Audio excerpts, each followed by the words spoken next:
अथ अजंत नपुंसक लिंगम। अथ शब्दस्य अर्थः आनन्तर्यम्। आनन्तर्यार्थस्य निरूपकांशे नित्यसाकांक्षत्वात् किं निरूपितम् आनन्तर्यम् अत्र गृह्यते इति चेत् अजंत स्त्रीलिंग प्रकरण निरूपितम् आनन्तर्यम् अत्र गृह्यते। एवञ्च अजंत स्त्रीलिंग प्रकरणानन्तरम् अजंत नपुंसक लिंग प्रकरणम् आरभ्यते इति। अथ अजंत नपुंसक लिंग प्रकरणम् इति वाक्यस्य अर्थः। अजंत नपुंसक इत्युक्ते अच अन्ते यस्य सः अजन्तः, अजन्तश्च तद् नपुंसक लिंगञ्च इति अजंत नपुंसकं तस्य प्रकरणं। प्रकरणम् इत्युक्ते प्रक्रियन्ते विभज्यन्ते अनेन तत् प्रकरणम्। अजंत नपुंसक शब्दाः प्रक्रियन्ते विभज्यन्ते यस्मिन् तत् अजंत नपुंसक प्रकरणम्। एवं खलु? तर्हि अजंत नपुंसक शब्द भेद अधिकरणम् अजंत नपुंसक लिंग प्रकरणम् इत्यस्य अर्थः। का अर्थः? प्रक्रियन्ते विभज्यन्ते इति प्रकरण यस्मिन् इति प्रकरणम् इत्युक्ते प्रभेदाधिकरणम्। कस्य प्रभेदाधिकरणम्? अजंत नपुंसक लिंग शब्दस्य प्रभेदाधिकरणम् इह भविष्यति। एवं खलु? तर्हि अथ इत्युक्ते अनन्तरं। कस्मात् अनन्तरम्? अजंत स्त्रीलिंग प्रकरणात् अनन्तरम् अजंत नपुंसक लिंग प्रभेदाधिकरणम् इह भविष्यति। अजंत नपुंसक लिंग शब्दाः अत्र दर्शयिष्यन्ते भेदेन कस्य शब्दस्य किं रूपम् इति। अयमेव अर्थः विवक्षितः खलु? चलन्तु। हाँ, तत्र आदिमं सूत्रं वर्तते अतोम्। अतः इति पंचम्यन्तं पदम्, अम् इति प्रथमान्तं पदम्। अत्र सूत्रे प्रातिपदिकात् इत्यस्य अधिकारः, प्रातिपदिकात् इति पंचम्यन्तं पदम्, अतः इति पंचम्यन्तं पदम्। एवञ्च येन विधिस्तदन्तस्य इति सूत्रेण तदन्त विधौ अदन्तात् प्रातिपदिकात् इत्यर्थः लब्धः। समोर्नपुंसकात् इत्यस्मात् सूत्रात् समोः इत्यस्य अनुवृत्तिः, अदन्तात् प्रातिपदिकात् समोहो अं स्यात् इति सूत्रार्थः। तथा च नपुंसकलिङ्गे विद्यमानं यत् अदन्तं प्रातिपदिकम्, नपुंसकलिङ्गे विद्यमानं यत् अदन्तं प्रातिपदिकं तस्मात् परयोः स्वमोः अमादेशः भवति इति सूत्रस्य अर्थः। तस्य उदाहरणं ज्ञानसु इत्यवस्थायां नपुंसकलिङ्गे विद्यमानम् अदन्तं प्रातिपदिकं ज्ञान इति, तस्मात् परा विभक्तिः सुविभक्तिः, तस्याः विभक्ते स्थाने अमादेशः अमि पूर्वः इति सूत्रेण पूर्वरूपे कृते ज्ञानम् इति रूपं सिद्धम् इति सिद्धान्तकौमुद्याम्। इदानीं पठन्तु। अत्र पक्षे अमः अं विधानं किमर्थं? तर्हि अमः अं विधानं समोर्नपुंसकात् इति सूत्रेण प्राप्तस्य लुकः बाधनार्थम् अमः स्थाने अं विधानं। सोः स्थाने अं विधानं तु युज्यते। अमः अं विधाने अमः स्थाने अं विधानं किमर्थं? समोर्नपुंसकात् इति सूत्रेण अमः प्राप्तस्य लुकः बाधनार्थम् अत्र सूत्रे अमः स्थाने एव अं विधानम्। यदा अमः स्थाने अं विधीयते चेत् विधान सामर्थ्यात् समोर्नपुंसकात् इति सूत्रेण लुक् न भवति।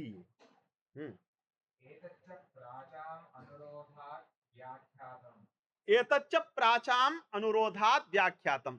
एवञ्च प्राचीनानान्नये इदानीं समोर्नपुंसकात् इति सूत्रेण विहितस्य समोर्नपुंसकात् इति सूत्रेण विहितस्य लुकः अपवादभूतं सूत्रं भवति अतोम्। अतोम् इति सूत्रं बाधकं भवति। अतोम् इति सूत्रं किं भवति? बाधकं भवति। तत्र अत्र बाधकता कीदृशी वर्तते? बाधकम् अस्ति चेत् उत्सर्गसूत्रमपि किञ्चित् भवेत् खलु? तर्हि उत्सर्गसूत्रं किमस्ति? समोर्नपुंसकात्। अपवादसूत्रं बाधकसूत्रं किं वर्तते? अतोम। तर्हि अत्र बाधकता कीदृशी? उत्सर्गशास्त्र प्रवृत्त्युत्तरम् अपवादशास्त्र प्रणयन वैयर्थ्य संभावना रूपं बाधकता वर्तते। अत्र बाधकता कीदृशी? उत्सर्गशास्त्र प्रवृत्त्युत्तरम् अपवादशास्त्र प्रणयन वैयर्थ्य संभावना रूपा बाधकता वर्तते। पश्यन्तु, ज्ञान अम इति वर्तते खलु। अत्र सो ज्ञानसु सोः स्थाने अमादेशः कृतः, अम स्थाने च अमादेशः कृतः। अम स्थाने अमादेशः, सो स्थाने अमादेशः यदा क्रियते तदनन्तरं यदि समोर्नपुंसकात् इति सूत्रेण पुनः लुक् स्यात् तर्हि अतोम इति सूत्रस्य सार्थक्यं वर्तते वैयर्थ्यं वा? एवञ्च समोर्नपुंसकात् इति सूत्रस्य अप्राप्तियोग्यस्थले अतोम इति सूत्रम् अचरितार्थम्। अतोम इति सूत्रेण अमादेशानन्तरं यदि पुनः समोर्नपुंसकात् इति सूत्रेण अमः लुक् स्यात् तथा सति उत्सर्गशास्त्र प्रवृत्त्युत्तरम् अपवादशास्त्र प्रणयन वैयर्थ्य संभावना अत्र अस्ति न वा? अतः एतादृशी एव अत्र बाधकता वर्तते न।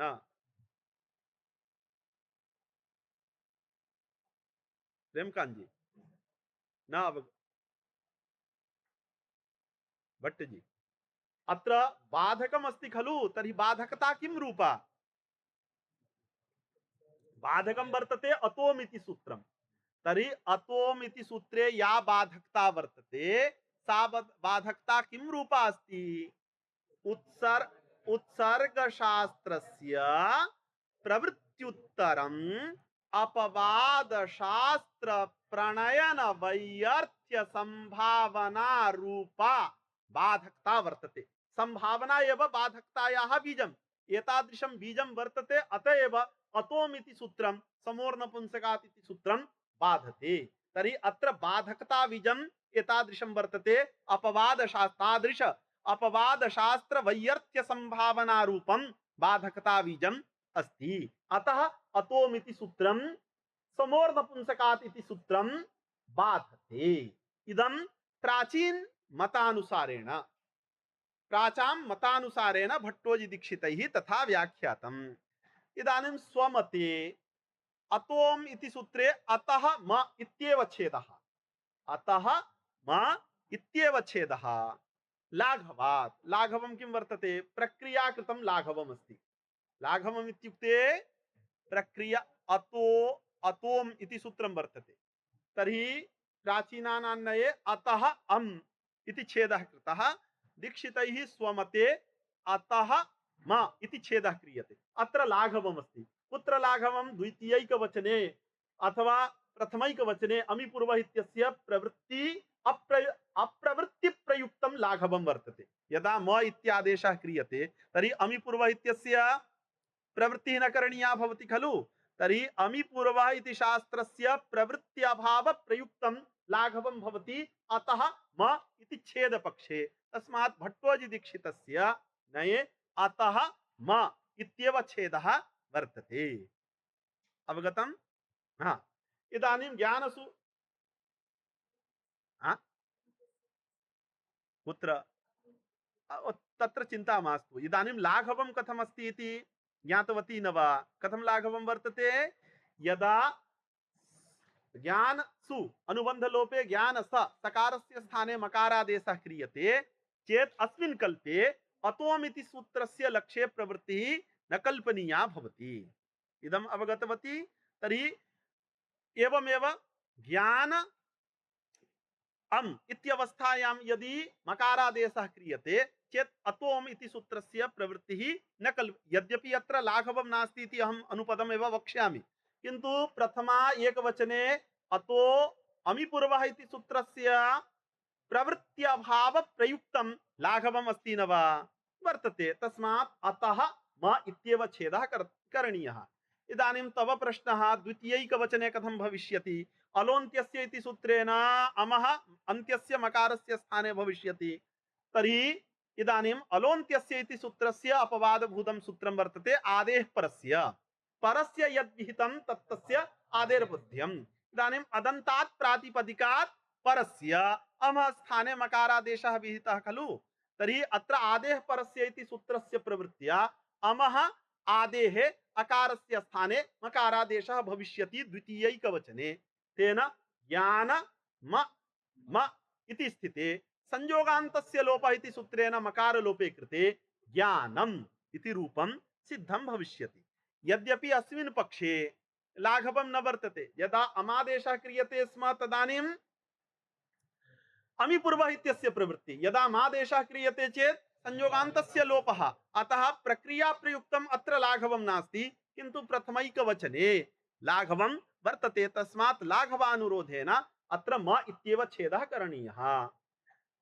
अत्र इदानीं प्रश्नः स्यात्, यदि म इति छेदः क्रियते चेत् ज्ञानम इत्यवस्थायां सुपि च इति सूत्रेण दीर्घापत्तिः स्यात्, अदन्ताङ्गस्य दीर्घः स्यात् ययादौ सुपि, तर्हि मादेशे सुप्त्वं स्थानिवद्भावेन लभ्यं वर्तते, अतः मादेशे सुप्त्वमादाय तस्य ययादित्वं च स्वतः सिद्धं वर्तते, अतः सुपि च अदन्ताङ्गस्य दीर्घः स्यात् ययादौ सुपि इत्यर्थकेन सुपि च इति सूत्रेण ज्ञानम् इत्यत्र दीर्घापत्तिः। एवं खलु? तर्हि दीर्घः कुतो न भवति? तर्हि उच्यते सन्निपात परिभाषया अत्र न दीर्घः, सन्निपात लक्षण विधिरनिमित्तं तद्विघातस्य इत्यनया परिभाषया अत्र सुपि च इति सूत्रेण दीर्घः न भवति। यतो हि यम् अदन्तम् अङ्गं निमित्तीकृत्य सकारस्य स्थाने मकारादेशः जातः, स एव मकारादेशः आत्मानं ययादि सुप्त्वं कल्पयित्वा अदन्त अंग विभक्ति इत्यनयोर्मध्ये यः पूर्वा स्वाव्यवहित पूर्वत्व स्वाव्यवहित परत्व रूपः संबंधः वर्तते, तस्य संबंधस्य विघातकः अयम् आदेशः भवितुं न अर्हति। तस्मात् सन्निपात लक्षण विधिरनिमित्तं तद्विघातस्य अनया परिभाषया अत्र दीर्घः न भविष्यति। यदि उच्यते यत् दीर्घे कर्तव्ये केवलं सन्निपात लक्षण विधिरनिमित्तं तद्विघातस्य इयं परिभाषा कुत्र प्रवर्तते? दीर्घे कर्तव्ये इयं परिभाषा न सुपि च इति सूत्र विषये इयं परिभाषा न प्रवर्तते इति उच्यते चेत् इदं वक्तुं न शक्यते। यतो हि रुदादिभ्यः स्नं स्नसोरल्लोपः इति सूत्र भाष्ये भगवता भाष्यकृता सुपि च इति सूत्र विषयेपि अस्याः परिभाषायाः प्रवृत्तिः स्वीकृता वर्तते। कैयटेन च अस्याः परिभाषायाः प्रवृत्तिः उपपादिता वर्तते। तस्मात् सुपि च इति सूत्रेण दीर्घे कर्तव्येपि अस्याः परिभाषायाः प्रवृत्तिः स्वीक्रियते। अवगतं? पठन्तु शीघ्रं, कालः।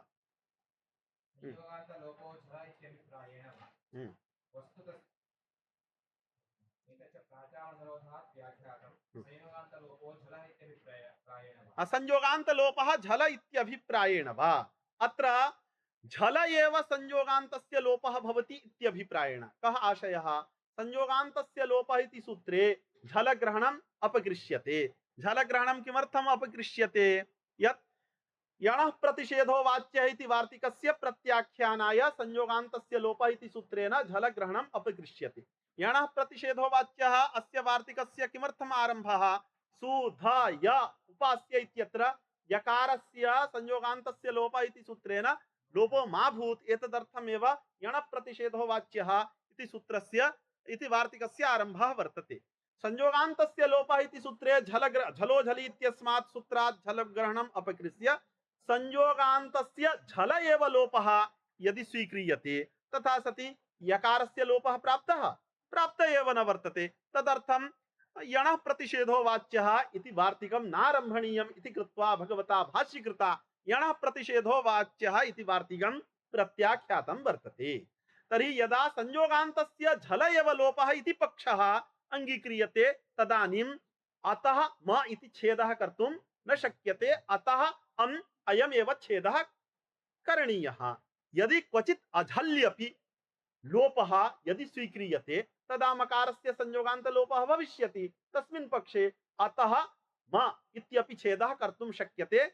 अझल्यपि कथं लोपः भविष्यति इति भट्टोजी दीक्षितैः स्वयमेव उपपादयिष्यते। तथा हि संयोगान्तस्य लोपः इति सूत्रे संयोगान्तस्य इति एकं सूत्रं, संयोगान्तस्य लोपः इति एकं सूत्रं, द्वितीयं संयोगान्तस्य लोपः इति सूत्रस्य योग विभागः क्रियते। संयोगान्तस्य लोपः इति सूत्रस्य योग विभागः क्रियते। संयोगान्तस्य लोपः इति एकः योगः, संयोगान्तस्य इति द्वितीयः योगः। प्रथमयोगस्य अर्थः संयोगान्तस्य लोपः भवति, तर्हि सर्वत्र सर्वस्यापि संयोगान्तस्य वर्णस्य लोपः। द्वितीयः यः योगः वर्तते संयोगान्तस्य लोपः, तस्मिन् योगे झलिग्रहणम् अपकृष्यते, तेन संयोगान्तस्य झल एव लोपः।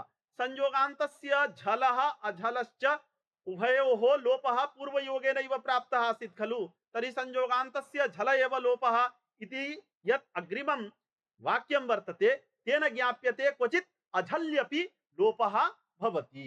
तथा सति ज्ञान म इत्यवस्थायाम् अझलः मकारस्य लोपः द्वितीयेन योगेन भविष्यति, तदानीम् अतः म इत्येव छेदः लाघवात् करणीयः इति भट्टोजी दीक्षितस्य आशयः।